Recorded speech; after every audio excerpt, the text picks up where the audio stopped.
When something is cognitive, it means that it can acquire knowledge and, of course, also use that knowledge. We humans are cognitive. We see the environment around us, we hear, we sense, we observe the environment, and we make that into knowledge. Eventually, these new insights may lead to some action. Nowadays, we give the system the solution. What we would like to achieve is to get a higher level of automation. If we give the system expectations instead of solutions, then that raises the level of autonomy that the system has. Let's say I want the quality of experience of these users to be at least this level. The system receives that intent, it will start to observe those users, extract data about their quality of experience, and maybe come to the conclusion that this current quality of experience is not good enough. It would come up with an action, maybe change the priority of the traffic of those users, and with that we will see that the quality of experience will get better. So why do we need cognitive networks? The more diverse devices you connect to the network, the more work is needed to do that management. We will see more and more use cases, more and more services, more and more diverse services with extreme requirements, and all of this needs to be dealt with in the network. I believe that if we don't have this automation journey, it will become unmanageable for humans. So imagine the networks of tomorrow performing far more complex functions than today. I believe we can make the networks more autonomous. With cognitive networks, it's possible.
今天带你体验一下夜间战斗，看看美俄双方夜视仪的区别，也许你就能明白乌军能坚持下去的原因。这是俄军最新使用的夜视仪，跟你平时在电影中看到的差不多，比原有苏联夜视仪确实清晰了很多。但是到了无灯光的森林中，就只是这个样子了，很多细节是看不清楚的，容易将主体与周围环境混淆。在城市中的使用距离超过50米外就难辨雌雄。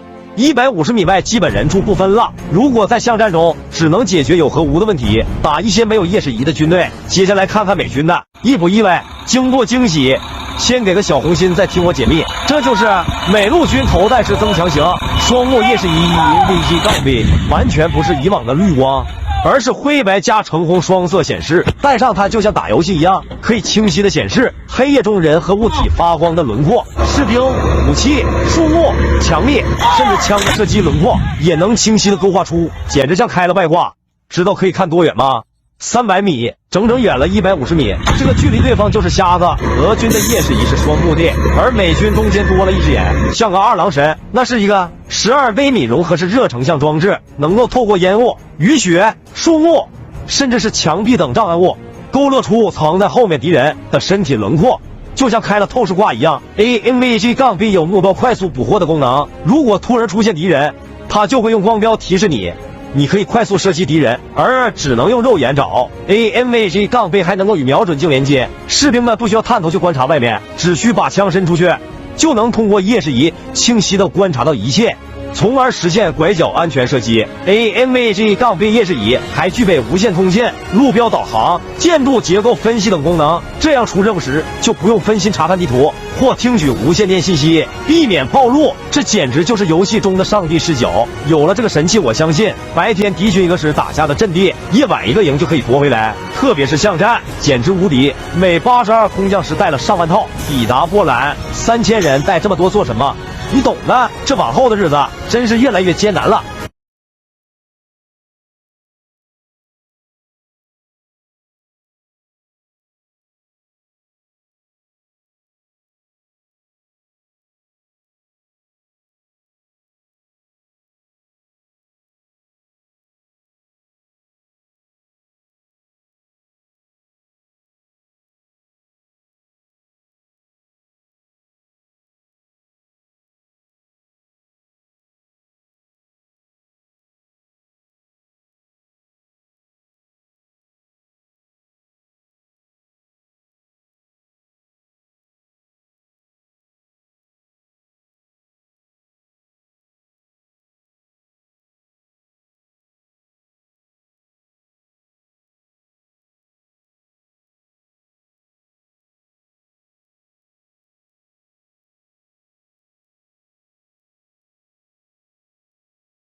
lead camera person on set. This camera here is one you're likely to see in any production studio you visit. The way this camera works is pretty simple. Light enters the camera through the lens, that light then hits the charge-coupled device and then converts the light information into an image. Now inside of the body of this camera there are actually 3 CCD sensors. There are 3 because to be able to process and redistribute color information, it has to measure light at 3 separate wavelengths. That's one for each primary color, red, green, and blue. So in order to do this, a prism block is used to separate the image being captured into the reds, the greens, and the blues. Because of how the prism is assembled, each of the 3 colors gets its own charge-coupled device. That means the CCD is able to devote all of its pixels to that particular color channel. An advantage to using CCD is the resolution. Even though a CCD sensor uses a lot of time and energy converting each pixel, it can hold a large amount across its surface. However, a downside to CCD is what's called the blooming or smearing effect. This happens when a light-gathering pixel exceeds its capacity to hold captured photons. That excess spills over into the adjacent pixels and can produce a spike of light in the image. There are other options when recording video. For instance, the cameras you use to record Snapchat videos on your cell phones uses a CMOS sensor. Though they record less resolution than a CCD, CMOS won't cause blooming or smearing. To get a better idea of what CMOS sensors are, meet Charles at the CMOS Institute. Hello, I'm Charles Moss from the CMOS Institute, and today I'll be talking about CMOS sensors. Let's get started. CMOS, which stands for Complementary Metal Oxide Semiconductor, is the sensor that can be found in most cell phones, web cameras, and DSLRs. Let's look at how these sensors work. First, light enters through the lens and is directed to the CMOS sensor. A primary color filter sits on top of the sensor that divides the light into red, green, and blue. The sensor converts the light into an electric signal, which is then in turn converted into a digital signal. This signal then carries and imprints images on whichever storage device is being used. CMOS sensors generally work faster than CCD sensors and require less power to operate. They are also cheaper to manufacture and more compact, making them ideal to include into consumer products. Another advantage of the CMOS sensor is that because they capture each pixel individually, they don't have the same blooming and smearing problem that CCDs have. One of the main drawbacks of using CMOS sensors is what's called the rolling shutter effect. They scan images the same way we read books, moving from left to right, line by line. This creates problems when trying to capture fast-moving subjects or panning the camera while shooting, as it can create a distorted and inaccurate representation of what is being captured.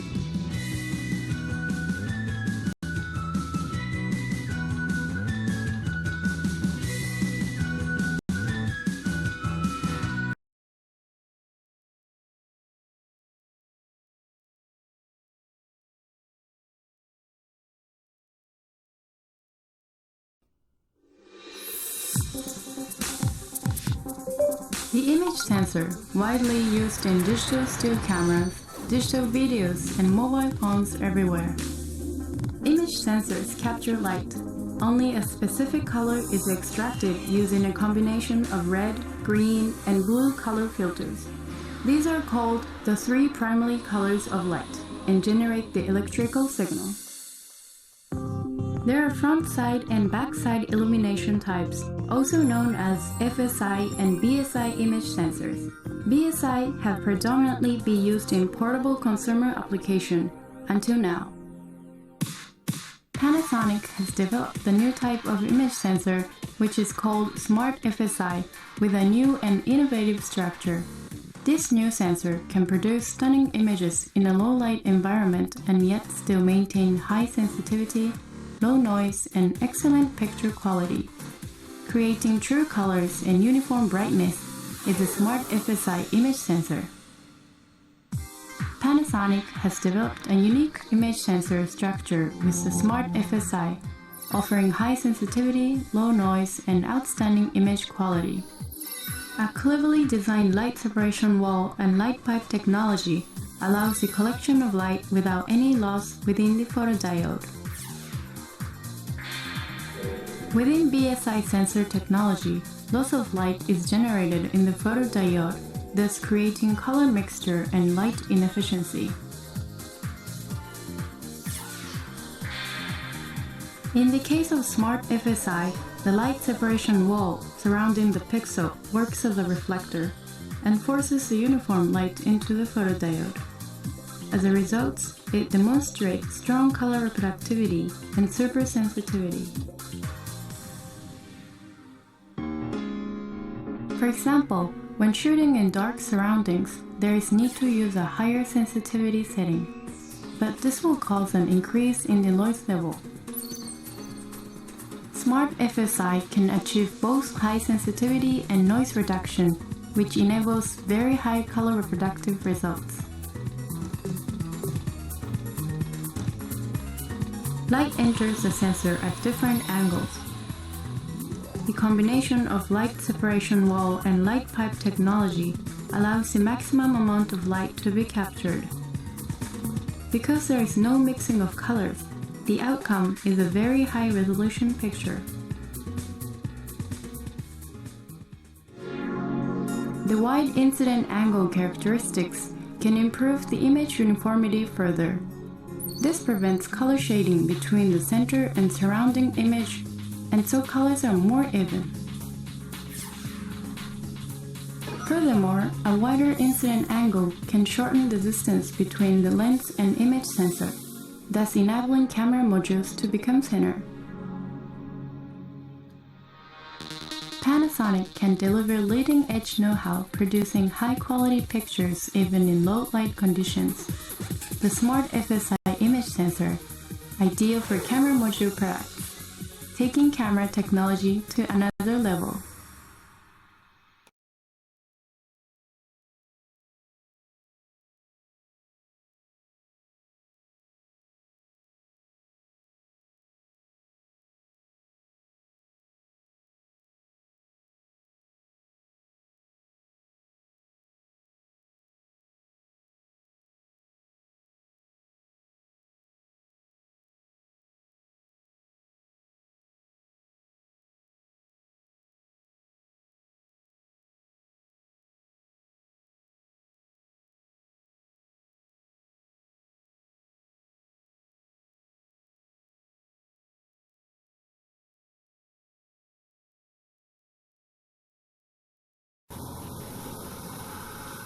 This artifact usually appears in one of two forms. The image contains either rippling, curvy lines or the silhouette of a propeller blade moving through the imaging field. The artifact tends to be most prominent on bright, sunny days. The two different patterns of artifact are caused by different optical sensors used by cameras. Generally, cameras employ one of two different optical sensors. Cameras either use CMOS optical sensors or CCD optical sensors. The curvy lines observed in the image on the right are typically generated by cameras employing CMOS-based sensors. The prop silhouette observed on the left is typically generated by cameras using CCD-based sensors. The different artifacts generated by each are the result of different E-shutter methods used. CMOS sensors use a rolling E-shutter, while CCD sensors use a uniform E-shutter. Several other factors, including image acquisition rate, contribute to artifact. Many cameras acquire images at a rate of approximately 30 frames per second. Every 1/30th of a second, a new image is captured. A two-blade propeller completing a rotation every 15th of a second, that's about 900 RPMs, creates an interesting effect in which the propeller seems to stand still. To demonstrate these artifacts, a model airplane engine has been mounted in front of a white backdrop.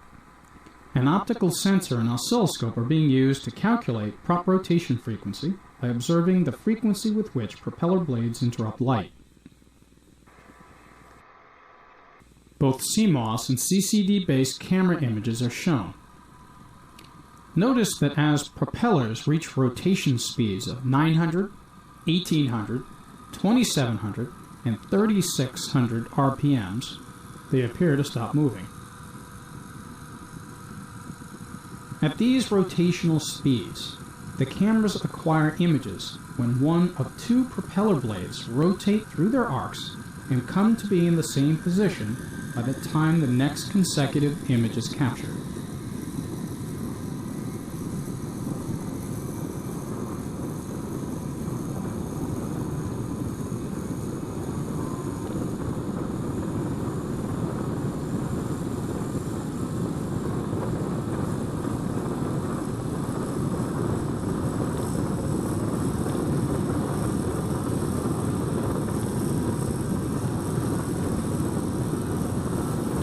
The uniform E shutter used by CCD sensors essentially allows the optical matrix to register all picture elements in the frame concurrently.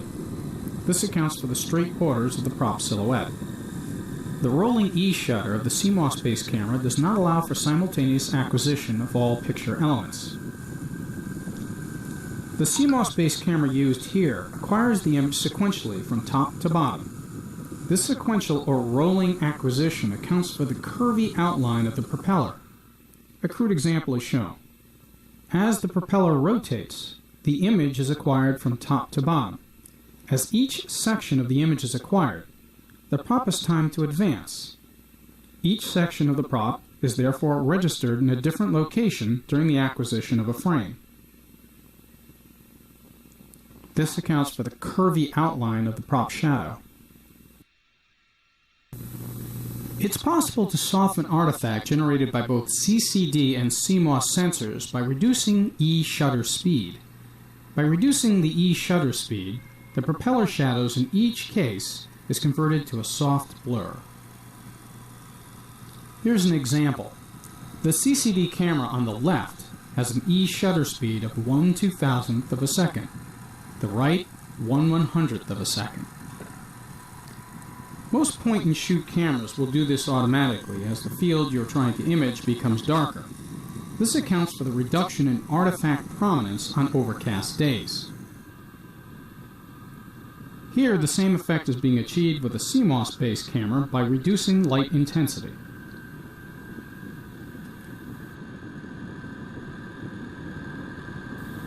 If the camera being used does not allow for manual alterations in E shutter speed, one can still reduce shutter speed using a filter which decreases the intensity of incident light. Here, pairs of sunglasses